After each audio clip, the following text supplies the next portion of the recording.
Okay, so François het vir ons die vraag gevra, wat is die doel van engele? Hoekom bestaan hulle? Wat doen hulle? So net bietjie om op 'n vorige gesprek wat ons oor engele gehad het, net so bietjie om te recap oor wat ons gesê het ten opsigte van engele toe, was dat engele is persoonlike geestelike wesens. Hulle het intelligensie, hulle het emosies en hulle het 'n wil.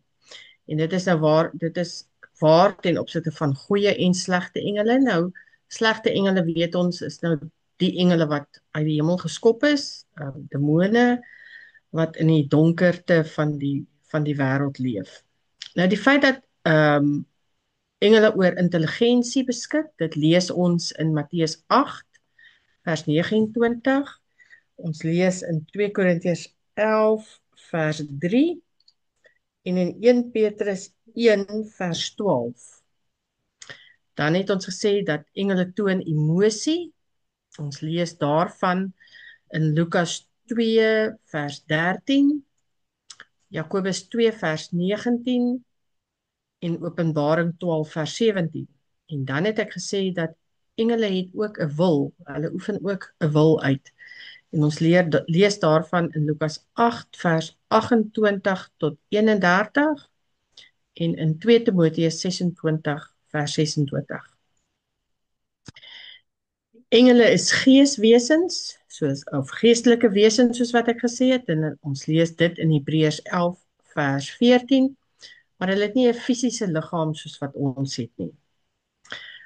Maar die feit dat hulle nie fisiese liggaam het nie, beteken nie dat hulle nie 'n persoonlikheid het nie. En dan natuurlik kan hulle ook die liggaam van 'n persoon aanneem. Ek is seker baie van julle het al stories gehoor van mense wat gesê het daar was iemand by hulle gewees in 'n persoon en ewe skielik is daardie persoon nie meer daar nie. En dat daardie wese wat daar was iets gedoen of iets gesê het en dan verdwyn het. Hulle kennis is beperk, maar dit beteken nie dat hulle nie kennis het nie. Hulle weet dit wat God wil hê hulle moet weet. Matteus 24 vers 26. 6 vers 36. 24 vers 36. En dan is hulle word hulle onderwerp aan die wil van God. So hulle is onderworpe aan God, soos wat ons vir 'n baas by 'n besigheid sal werk, so is hulle onderworpe aan God se wil. Nou die doel van engele. Ek gaan 'n bietjie meer dan daaroor nou sê. Alles wat engele doen, geskied volgens God se wil en God se plan. So engele doen in die eerste plek niks en tree geensins op buite die wil van God en sy plan nie. So die eerste ding waarna ons dan kyk is, wat doen engele en wat is hulle doel? Ek dink die grootste opdrag wat hulle het, of die grootste rede hoekom hulle bestaan, is vir die aanbidding en die verheerliking van God. Engele is geskep om God voortdurend te aanbid en God voortdurend te loof.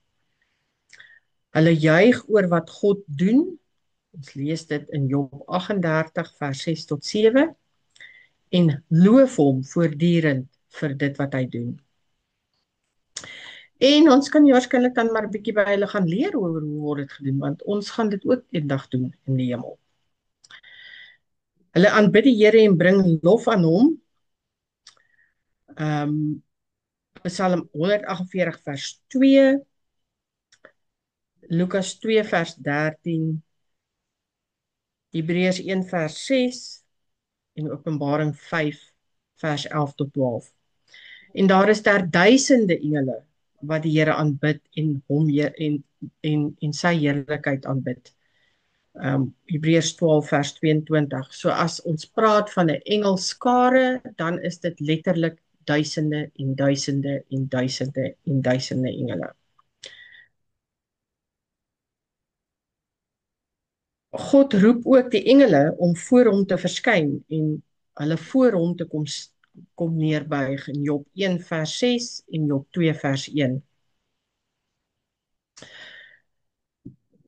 In Jesaja 6 en in Openbaring 4 word engele beskryf dat hulle God dag en nag aanbid en sy heiligheid en sy heerlikheid verkondig. So dis die grootste doel en die grootste rede vir die bestaan van engele is die aanbidding en verheerliking van God.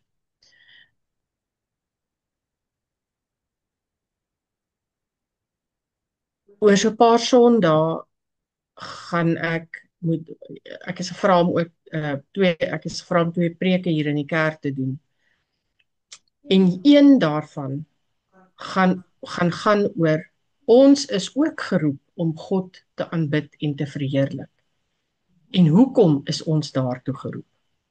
So net soos engele geroep is om God te verheerlik en te aanbid, net so het ons daardie selfde roeping.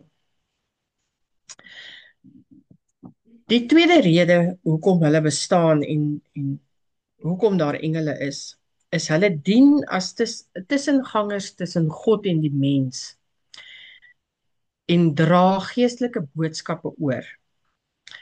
Hulle word gestuur om gebed te beantwoord. So God ontvang die gebed deur die Here Jesus Christus tot wie ons bid en die engele word gestuur om daardie gebed te antwoord. En dis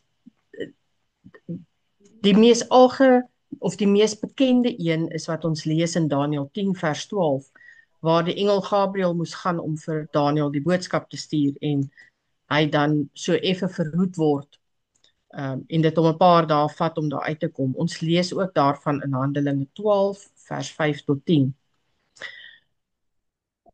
Ons sien byvoorbeeld in Lukas 1 dat dit die engel Gabriël is wat die geboorte van Johannes die Doper en dan ook die geboorte van Jesus kom aankondig. So engele het 'n kommunikasierol. Hulle dien as boodskappers en hulle beantwoord dan gebede wat na God toe gestuur word. Die derde rol of belangrike rol wat hulle het is dat hulle agente is van God se wil. Soos ek nou gesê het, hulle voer God se wil uit. Hulle voer God se opdragte uit. Psalm 103 vers 20. God gebruik engele ook as instrumente van oordeel oor ongelowige en opstandige mense en nasies. Ons lees dit in Genesis 19 vers 13, Handelinge 12 vers 23 en Openbaring 15 vers 6 tot 8. So niks word gedoen deur engele as dit nie binne die wil van God is nie. Ons lees ook 'n baie bekende een in Genesis 19 waar engele Sodom en Gomorra vernietig het. Matteus 28 waar die engel die klip wegrol voor die graf.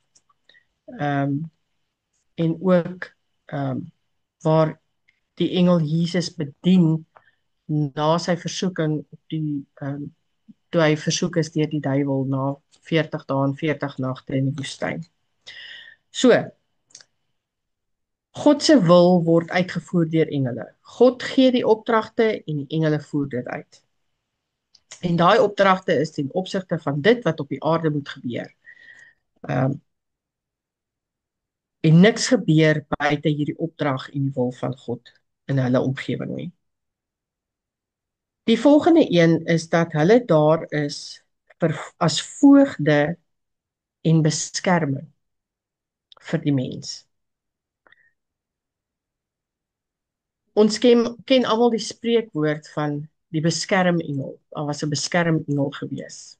Nou ons het altyd gelag en gesê Ron se ma was op 'n stadium baie sy was al oud gewees, maar sy het nog haar karretjie bestuur.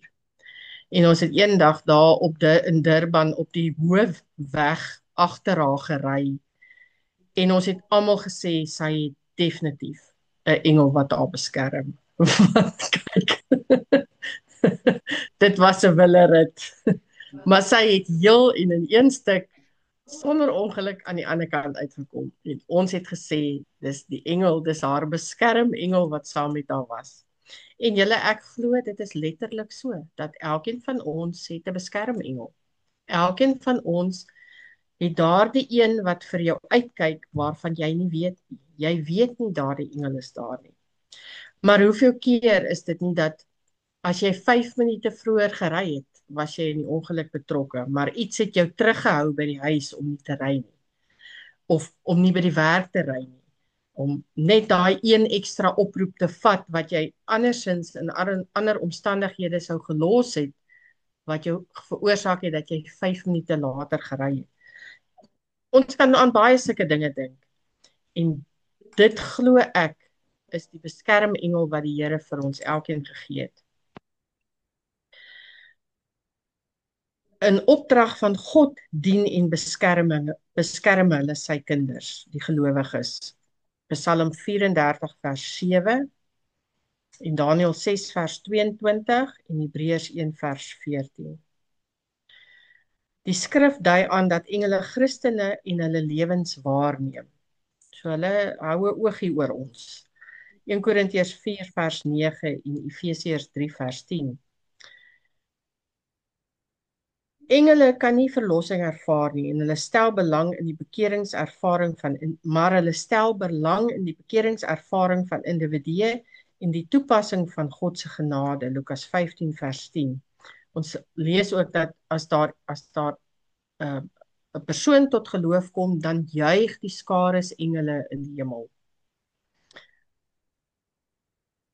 Verlossing deur die dood en opstanding van Jesus is vir hulle so 'n wonderlike opstanding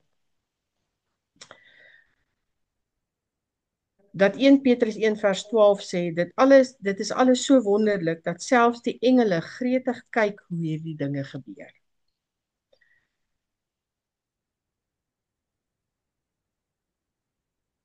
Die mens is vir God belangrik. Sy kinders, ons as gelowiges, is vir God belangrik. En daarom maak God seker dat hy engele in ons lewe het wat na ons kyk. Dit is soos wat jy iemand sal hê wat na jou kinders kyk. En waar jy oor jou kinders bekommerd is om goed in plek te sit sodat hulle kan veilig voel, kan veilig wees, beskerm kan wees. Net so voel God oor sy kinders. En daarom is engele in ons lewe om seker te maak dat hulle God se opdragte vir ons lewe uitvoer. Ons lees in Psalm 91 vers 11, want hy sal sy engele aangaande jou beveel om jou te bewaar op al jou weë. Die 5de rol van engele wat hulle ook dan in ons lewe speel, is ten opsigte van geestelike oorlogvoering. Ons lees in Daniël 10 dat daar hierdie geveg was tussen die engel Gabriël en dan die donker wesens van die geestelike ryk. En dat Gabriël die geveg gewen het. Ons lees ook van sulke kosmiese engelgevegte in Judas 1 vers 9 en in Openbaring 12 vers 7 tot 9. Ons is onbewus van dit wat daar gebeur in daai kosmiese gevegte tussen hierdie engele, goeie en slegte engele. Maar wees verseker, die Bybel leer vir ons dat dit wel gebeur. Openbaring 12 beskryf dan hoe die engel Michael en sy engele teen die draak en sy wat nou Satan is en sy magte sal veg. Die 6de doel of waarvoor engele daar is om getuies te wees van God se werk. Engele neem waar en getuig van God se optrede in die wêreld en in die geskiedenis. Hulle neem deel aan hierdie geskiedkundige tye in die wêreld. Hulle was teenwoordig toe God die aarde geskep het. En hulle het God daarvoor geprys, Job 38 vers 4 tot 7. Hulle was daar toe die wet gegee was vir Moses, Handelinge 7 vers 53. En met die koms van Jesus in die wêreld het die engele sy geboorte aangekondig, Lukas 2 vers 10. En by die wegraping sal die aardsengel teenwoordig wees en uitroep, 1 Tessalonisense 4 vers 16. Engele is by wanneer elke sondaar hom bekeer en hulle is bly daaroor. Lukas 15 vers 10. So engele het, as ons kyk na wêreldgebeure en die geskiedenis van wêreldgebeure, dan dink ons wat vandag in die wêreld gebeur is belangrik. Maar wat is meer belangrik as die feit dat God die hemel en die aarde geskep het? En toe God die hemel en die aarde geskep het, was die engele daar gewees. En dan die laaste rol wat ek vir julle wil sê wat engele speel, is die ondersteuning van gelowiges. Engele bemoedig en versterk en help gelowiges in tye van nood. Hulle dra boodskappe van bemoediging oor. Ons lees dit in Matteus 1 vers 20 tot 21, Lukas 1 vers 11 tot 17, Handelinge 10 vers 3 tot 6, en Handelinge 27 vers 23 tot 24. Aan die einde van elke gelowige se lewe gee die engele sorg ten tye van dood, Lukas 16 vers 12. Net soos wat hulle vir Jesus in die tuin versterk het in Lukas 22 vers 43, so versterk hulle ook die mens in sy tyd van nood. En dan hou ons in gedagte dat dit 'n opdrag van God is wat die engel hierdie opdrag uitvoer. Okay. Dankie Ron.